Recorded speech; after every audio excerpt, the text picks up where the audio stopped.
With so many families planning festive get-togethers, our fireys are urging everyone to make sure their ovens and barbecues are up to the task.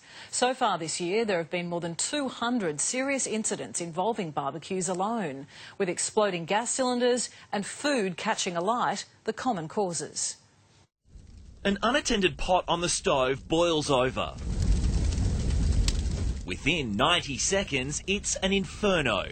The entire house now at risk of being destroyed. A far too common case unfolding in kitchens across the state. But with summer upon us, authorities are warning that outdoor cooking can be just as catastrophic. The barbecue is such an inviting thing just to throw a meal on, gather around with family and friends, but you can get into trouble really quickly. And unfortunately, we regularly see people that sustain life-altering injuries. With around 200 serious backyard barbie blazes this year, we're all being urged to properly prepare if lighting up. So whether it's the kitchen or the barbecue, please keep looking when cooking. Make sure that you've got a fire blanket and an extinguisher at hand. And please, if you have a fire, particularly a fat fire associated with the barbecue, do not throw water on it. You will cause a huge fireball.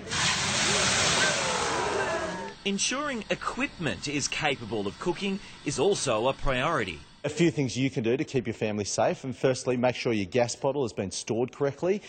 Check for any leaks. The last thing you want to see is gas being exposed to fire, and you can do that by spraying it with some soapy water. If it bubbles, that means there's a problem, and you should call a qualified gas fitter. And while barbecues are a problem, nearly half of all fires in the home start in the kitchen. And with so much food preparation underway around Christmas time, a statistic like that only reinforces the need to keep looking when cooking. Otherwise, you might have some unexpected visitors dropping by. The ones they want to avoid going to is the incidents where you could do your bit to avoid the fire in the first place. But if you get into trouble, they'll be there as quick as possible and make sure that you're looked after. Tim Davies, 9 News.